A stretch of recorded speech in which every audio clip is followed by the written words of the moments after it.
নমস্কার বন্ধুরা, welcome to my channel মাঠে ময়দানে অফিসিয়াল। বন্ধুরা, এই ভিডিওতে আমি ইস্ট বেঙ্গল, মোহনবাগান ও ইন্ডিয়ান ফুটবল নিয়ে কিছু আলোচনা করব। তোমরা যারা যারা আমার ভিডিওটা দেখছো, আমার চ্যানেলটা প্লিজ সাবস্ক্রাইব করে নাও ইন্ডিয়ান ফুটবলের এরকমই আরো আপডেট পেতে। প্রথমেই যদি আমরা একটু প্রবীর দাসকে নিয়ে কথা বলি, তো প্রবীর দাস আর কেরালা ব্লাস্টার্স তারা কিন্তু মিউচুয়ালি তাদের কন্ট্রাক্টটা টার্মিনেট করে নিল। প্রবীর দাসের এখন 31 বছর বয়স এবং মার্কেট ভ্যালু 80 লাখ টাকা। হিসেব মতো এই সময়টাই কিন্তু প্রবীর দাসের পিক সময় হওয়ার কথা। প্রবীর দাসের থেকে সিনিয়র সৌভিক চক্রবর্তী আর প্রীতম কোটালরা কিন্তু এখনো চুটিয়ে খেলে যাচ্ছে, কিন্তু প্রবীর দাস এটিকেএমবি ছাড়ার পর প্রথমে বেঙ্গালুরু সাইন করলো, তারপরে কেরালা, সেখান থেকে মুম্বাই ঘুরে আবার কেরালা, কিন্তু কোথাও কিন্তু সেভাবে ছাপ ছাড়তে পারেনি। প্রবীর দাসের এক তো চোট, তারপরে খেলার উপর কম কনসেন্ট্রেট করা এবং খেলার থেকে অন্যান্য বিষয়কে বেশি প্রায়োরিটি দিতে গিয়ে কিন্তু একজন ভালো প্লেয়ার এইভাবে ছিটকে গেল ফুটবল সার্কিট থেকে। যাই হোক, প্রবীর দাস কিন্তু আপাতত উইদাউট ক্লাব রয়েছে। মনে হয় ইন্টার কাশি প্রবীর দাসকে অ্যাপ্রোচ করতে পারে, কারণ হাবাসের কিন্তু প্রবীর দাসের সাথে একটা পুরনো সম্পর্ক আছে, তাই হাবাস কিন্তু প্রবীরকে নিতে পারে। এরপর যদি আমরা একটু বিকাশ সিং এর কথা বলি, তো বিকাশ হচ্ছে একজন 24 বছর বয়সী লেফট উইং এর প্লেয়ার। লেফট উইং এর সাথে সাথে বিকাশ রাইট উইং এও খেলতে পারে এবং প্লেয়ারটার মার্কেট ভ্যালু কিন্তু 60 লাখ টাকা।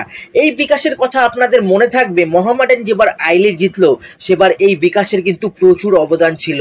তারপরে আইএসএল এ মোহামেডান যেটুকু খেলেছে বা যে কজন প্লেয়ার ভালো খেলেছিল তার মধ্যে কিন্তু বিকাশ সবার প্রথমে ছিল। মোহামেডানের ওই বাজে সিজনেও কিন্তু বিকাশের খেলা সবার ভালো লেগেছিল। যাই হোক, এই বিকাশ কিন্তু লোনে মোহামেডানে এসেছিল। অ্যাকচুয়ালি সে কিন্তু কেরালা ব্লাস্টার্স এর প্লেয়ার। তো এই বিকাশ সিংকে কিন্তু কেরালা ফ্রি করে দিয়েছে, মানে ছেড়ে দিয়েছে। বর্তমানে বিকাশ সিং কিন্তু একজন ফ্রি প্লেয়ার উইদাউট ক্লাবে রয়েছে।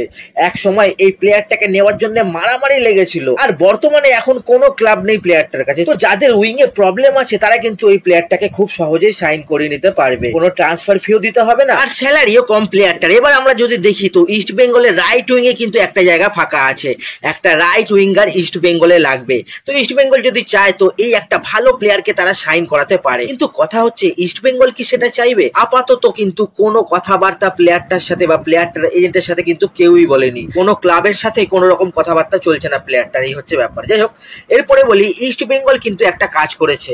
ইস্ট বেঙ্গল নিজেদের খরচে প্র্যাকটিস মাঠ ভাড়া নিয়ে প্র্যাকটিস করছে গোয়াতে। নইলে এআইএফ যা মাঠ দিচ্ছে তাতে করে কিন্তু যে কোনো সময় যে কোনো প্লেয়ারের চোট হয়ে যেতে পারে। সেই জন্য ইস্ট বেঙ্গল কিন্তু নিজেদের খরচে মাঠ ভাড়া করে প্র্যাকটিস করছে গোয়াতে সুপার কাপের জন্য, নিজেদের উদ্যোগে। তো এআইএফএফ ইস্ট বেঙ্গলকে কোনো সহযোগিতাই করছে না। আর শুধু মাঠ কেন, খাওয়ার জল বা পানীয় জল যাই বলুন সেটাও দিচ্ছে না। ট্রাভেলের জন্য বাস সার্ভিস দেওয়া উচিত, সেটাও কিন্তু দিচ্ছে না তারা। মানে চূড়ান্ত অপেশাদার কাজকর্ম। এরা আবার বলে নিজেদের উদ্যোগে এরা নাকি লিগ চালাবে। এফএসডিএল সরে গেলে আইএসএল কে এরা কিছুদিনের মধ্যেই শেষ করে দেবে। যাই হোক, এইসব চরম অব্যবস্থার মধ্যেও ইস্ট বেঙ্গল কিন্তু নিজেদের কাজ চালিয়ে যাচ্ছে। এত বিতর্ক হয়েছে তাই অস্কার বলেছে সে আর বিতর্ক চায় না, সে শুধু এবার ট্রফি চায়। আর সালভাদর মুন্ডো মাঠে নাকি নিজে চয়েস করে অস্কার প্র্যাকটিস করাচ্ছে। কাল ম্যাচে এবার অচেনা প্রতিপক্ষ ডেম্পো। একটা সময় ডেম্পো ভারতীয় ফুটবলে প্রথম সারির দল হলেও এখন কিন্তু কোনো এক্সপিরিয়েন্স নেই এই ডেম্পো টিমটায়। যাই হোক, ইস্ট বেঙ্গলে কিন্তু শত সমস্যা সত্ত্বেও যথেষ্ট প্র্যাকটিস করেছে তারা। কাল বিকেল 4:30 দিয়ে খেলা। এবার ঘটনা হচ্ছে টিভির সম্প্রচার নিয়ে অনেক কিন্তু কনফিউশন আছে, সেটা আবার ক্লিয়ার করে দিই। মানে ফতোদ্রায় যে খেলাগুলো হবে, মানে সন্ধ্যে 7:30 দিয়ে যে খেলাগুলো হবে সেগুলো কিন্তু টিভিতে স্টার স্পোর্টসে দেখা যাবে, মোবাইল অ্যাপে জিও হটস্টারে দেখাবে। তার মানে মোহনবাগানের 3টে ম্যাচই কিন্তু টিভিতে স্টারে দেখাবে। কিন্তু ইস্ট বেঙ্গলের প্রথম দুটো ম্যাচ পড়েছে বাম্বলিমের মাঠে। তো বাম্বলিমের মাঠে যারা খেলবে তাদের খেলাও দেখাবে, কিন্তু তাদের খেলা কিন্তু স্টার স্পোর্টসে দেখাবে না বা জিও হটস্টারে দেখাবে না। এই আপাতত কিন্তু এতটুকু খবর।